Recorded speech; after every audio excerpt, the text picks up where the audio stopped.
ഇന്ന് നമുക്ക് നല്ല ടേസ്റ്റി ആൻഡ് ഹെൽത്തി ആയിട്ടുള്ള ഒരു അടിപൊളി ബ്രെഡ് സാൻഡ്വിച്ച് റെഡിയാക്കാം. കുട്ടികൾക്കും വലിയവർക്കും എല്ലാവർക്കും ഒരുപോലെ ഇത് നന്നായിട്ട് തന്നെ ഇഷ്ടമാവും. അപ്പോൾ നമ്മുടെ ഈ ബ്രെഡ് സാൻഡ്വിച്ച് ഉണ്ടാക്കാൻ വേണ്ടിയിട്ട് ഞാനിവിടെ കുറച്ച് ബ്രെഡ് എടുത്തിട്ടുണ്ട് കേട്ടോ. അതിൻ്റെ സൈഡൊക്കെ കട്ട് ചെയ്തിട്ടാണ് എടുത്തിട്ടുള്ളത്. ഇനി നമുക്ക് ഇതിനെ ഒന്ന് ജസ്റ്റ് ടോസ്റ്റ് ചെയ്തിട്ട് എടുക്കണം. അപ്പോൾ സാധാരണ നമ്മൾ ടോസ്റ്റ് ചെയ്യുന്ന പോലെയല്ല ചെയ്യേണ്ടത്. സാധാരണ നമ്മൾ ചെയ്യുമ്പോൾ ബ്രെഡിൻ്റെ രണ്ട് ഭാഗവും നമ്മൾ ടോസ്റ്റ് ചെയ്യുമല്ലോ. പക്ഷേ ഇതിന് നമ്മൾ ബ്രെഡിൻ്റെ ഒരു സൈഡ് മാത്രം ടോസ്റ്റ് ചെയ്താൽ മതിയാകും. അപ്പോൾ ചെറിയ തീയിലിട്ടിട്ട് വേണം ടോസ്റ്റ് ചെയ്തിട്ട് എടുക്കാൻ. അപ്പോൾ ഒരു സൈഡ് നമ്മൾ നന്നായിട്ട് തന്നെ ടോസ്റ്റ് ചെയ്തിട്ട് എടുക്കുക. ഇപ്പോൾ ഇത് റെഡി ആയിട്ടുണ്ട് കേട്ടോ. ഇതിൻ്റെ ഒരു ഭാഗം കണ്ടോ നല്ല മൊരിഞ്ഞ് വന്നിട്ടുണ്ട്, ഒരു ചെറിയ ഗോൾഡൻ ബ്രൗൺ ഷെയ്ഡിലായിട്ടുണ്ട്.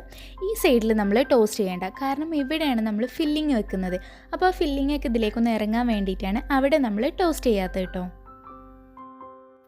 ഇനി നമുക്ക് ഫില്ലിങ് റെഡിയാക്കാം. അപ്പോൾ അതിന് വേണ്ടിയിട്ട് ഞാനിവിടെ കുറച്ച് ചിക്കനെ ഇതുപോലെ ഷ്രെഡ് ചെയ്തിട്ട് എടുത്തിട്ടുണ്ട്. ഉപ്പും കുരുമുളക് പൊടി ഇട്ടിട്ട് ഞാൻ വേവിച്ചെടുത്ത ചിക്കനാണ് കേട്ടോ ഇത്. അതിന് നന്നായിട്ടൊന്ന് പിച്ചിട്ട് എടുത്തതാണ്. ഇനി നമുക്കിതിലേക്ക് കുറച്ച് വെജിറ്റബിൾസ് ആഡ് ചെയ്ത് കൊടുക്കാം. അപ്പോൾ ഞാനിവിടെ ആദ്യം ചേർക്കുന്നത് കുറച്ച് ക്യാപ്സിക്കം ചെറുതായിട്ടൊന്ന് കട്ട് ചെയ്തിട്ട് എടുത്തതാണ്. പിന്നെ ഞാൻ കുറച്ച് ക്യാബേജും അതേപോലെ തന്നെ ചെറിയതായിട്ട് കട്ട് ചെയ്ത് ചേർക്കുന്നുണ്ട്. അതേപോലെ തന്നെ നമുക്ക് കുറച്ച് ക്യാരറ്റ് ഞാൻ നന്നായിട്ട് ഗ്രേറ്റ് ചെയ്തിട്ട് എടുത്തതാണ് കേട്ടോ.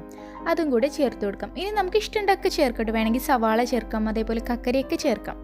പിന്നെ ഞാനിതിലേക്ക് കുറച്ച് കുരുമുളക് പൊടിയും കൂടെ ചേർക്കുന്നുണ്ട്. നമ്മുടെ എരിവിനനുസരിച്ച് ചേർത്താൽ മതിയാവും കുരുമുളക് പൊടിയുടെ അളവ് കേട്ടോ. അപ്പോൾ ഇതിൽ വെജിറ്റബിൾസ് ഏതൊക്കെ ചേർക്കണം എന്നൊക്കെ നമ്മുടെ ഇഷ്ടത്തിനനുസരിച്ച് തീരുമാനിക്കാം. കൂടുതൽ വെജിറ്റബിൾസ് ഇടുന്തോറും അത് കൂടുതൽ ഹെൽത്തി ആവേ ഉള്ളൂ, നല്ലതാണ്.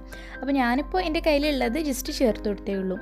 ഇനി ഞാനിതിലേക്ക് ചേർക്കാൻ പോകുന്നത് മയോണൈസാണ്. അപ്പോൾ മയോണൈസാണ് ഇതിലൊരു മെയിൻ ഇൻഗ്രീഡിയൻറ്റ്. അപ്പോൾ നമ്മൾ കടയിൽ നിന്ന് വാങ്ങിച്ചതായാലും വീട്ടിലുണ്ടാക്കിയതായാലും ഒന്നും കുഴപ്പമില്ല, ഏതാണെങ്കിലും നമുക്ക് ചേർത്ത് കൊടുക്കാം. മയോണൈസിൻ്റെ അളവ് നമ്മുടെ ഇഷ്ടത്തിനനുസരിച്ച് ചേർത്ത് കൊടുക്കാം. അപ്പോൾ ഇതിൻ്റെ എല്ലാ ഭാഗത്തേക്കും ഈ മയോണൈസ് എത്തുന്ന രീതിയിൽ വേണം ആഡ് ചെയ്യാൻ. മയോണൈസ് ഉണ്ടായാലും നല്ല ടേസ്റ്റ് ഉണ്ടാവുള്ളൂ കേട്ടോ. ഞാൻ അത്യാവശ്യം മയോണൈസ് ചേർക്കുന്ന ഒരു ആളാണ്, അതുകൊണ്ടാണ് പറയുന്നത്. ഇപ്പോൾ നമ്മൾ മയോണൈസൊക്കെ ചേർത്ത് നല്ല പോലെ തന്നെ മിക്സ് ചെയ്തിട്ട് എടുത്തിട്ടുണ്ട്. ഇപ്പോൾ കണ്ടോ, ഇതുപോലെയാണ് ഈ ഒരു ഫില്ലിങ് വരുന്നത്. നല്ല ടേസ്റ്റ് ആട്ടോ ഈ ഒരു ഫില്ലിങ്ങിന്. ഇനി നമുക്ക് ഒന്നുമില്ല, ഈ ഫില്ലിങ് നേരെ ബ്രെഡിൻ്റെ ഉള്ളിലേക്ക് നമുക്ക് വെച്ച് കൊടുക്കാം. അപ്പോൾ നമ്മൾ നേരത്തെ ടോസ്റ്റ് ചെയ്ത് വെച്ചിട്ടുള്ള ബ്രെഡാണിത്. അതൊന്നൊരു പീസ് ഞാൻ എടുക്കുകയാണ്. എന്നിട്ട് നമുക്ക് അത് ഇതുപോലെ വെച്ച് കൊടുക്കാം. എന്നിട്ട് ടോസ്റ്റ് ചെയ്യാത്ത ഭാഗത്ത് വേണം നമ്മൾ ഇതിൻ്റെ ഫില്ലിങ് വെച്ച് കൊടുക്കാൻ. ഫില്ലിങ് നമ്മൾ വെക്കുമ്പോൾ എപ്പോഴും കുറച്ച് കട്ടിയിൽ വെക്കുക കേട്ടോ നല്ലത്. അപ്പോൾ നല്ല ടേസ്റ്റ് ഉണ്ടാകും. ഞാൻ അത്യാവശ്യം നല്ല കട്ടിയിലാട്ടോ ഇത് വെക്കുന്നത്. അപ്പോൾ ഇത്രയും തിക്നെസ്സിൽ വെക്കണം എന്നില്ല, നിങ്ങളുടെ ഇഷ്ടത്തിനനുസരിച്ച് വെച്ചാൽ മതിയാകും.